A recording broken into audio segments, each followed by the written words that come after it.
Donald Trump so far has not been able to get his base to stop talking about Jeffrey Epstein, and that clearly is bothering him so much. Enough that even though he really doesn't want to, he is freeing Pam Bondi up to release more of the Epstein documents.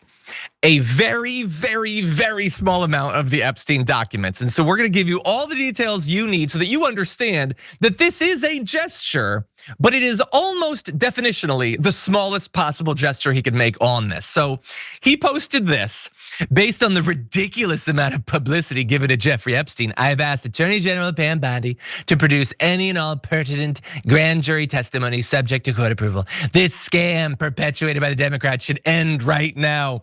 And I love that. I love that. That's like your partner tells you over and over again, I want you to apologize to me. And you finally say, okay, since you're being such a baby about it, I apologize, thereby earning no credit. Could you just do it? Do you have to announce to all of the passionate fans of yours who also care about Epstein that it bothers you that you have to do this minimal thing? And so, okay, so what we're talking about, and maybe they'll do it. Getting a judge to approve this could take time and might not even be allowed, even if Pam Bondi seriously wants it to be done, and she's given no indication that she does. This would be grand jury testimony, which sounds like a lot. And it is possible that there is interesting stuff in the grand jury testimony. That's definitely the case, but that is not the extent of the Epstein files. That's almost nothing like the Epstein files. There is supposedly in the Epstein files enough data and pages to be the equivalent of about 100,000 books. The grand jury testimony is interviews with some of the witnesses, not even all of the witnesses that testified for the grand jury. Some of them were not brought before the full grand jury. They were just brought into conference rooms to be to give their testimony or whatever. And so this is a minuscule fraction of everything. It could still be interesting. And it could still potentially be damning, and it could still potentially be blocked by a judge from coming out at all. But this is nothing compared to the supposed 40 computers and electronic devices, 26 storage drives, 70 CDs, 6 recording devices, 300 gigabytes of data, as well as physical evidence like photographs, travel logs, employee lists, cash, I don't really know what that would prove, massage tables, which theoretically might have DNA evidence, blueprints of the island and his home, busts of female body parts. I do and don't want more information about that. A pair of women's cowboy boots and one stuffed dog. I think it used to be Christy Gnomes. But anyway, that's a lot of data, and we're getting maybe in a week, a month, 6 months, some of the grand jury testimony, Brett. It's not great. Everything he said about that doesn't make any sense. So I will release the pertinent excerpts from the grand jury testimony. So pertinent, I don't believe you anymore.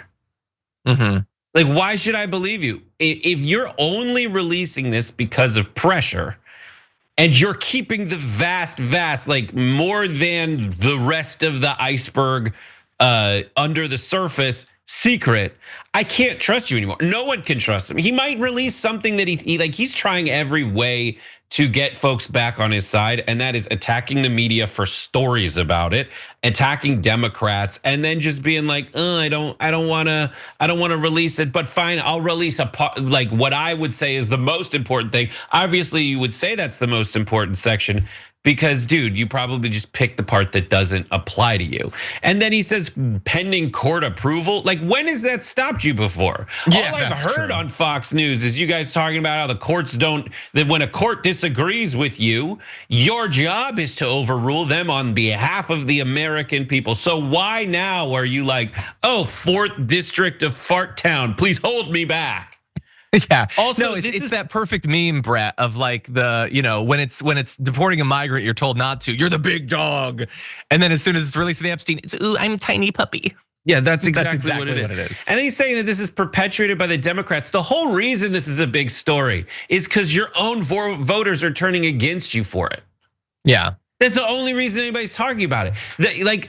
there's some crazy things from like Benny Thompson being like, oh, now Shane Gillis is telling awesome jokes at the ESPYs about Epstein right now. Bro, that joke was at your expense.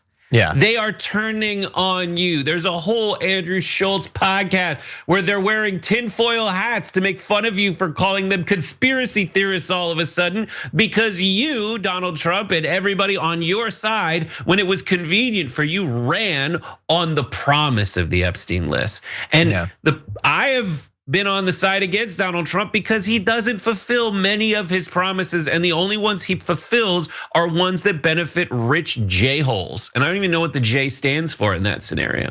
I'm not sure, but no, I'm sure.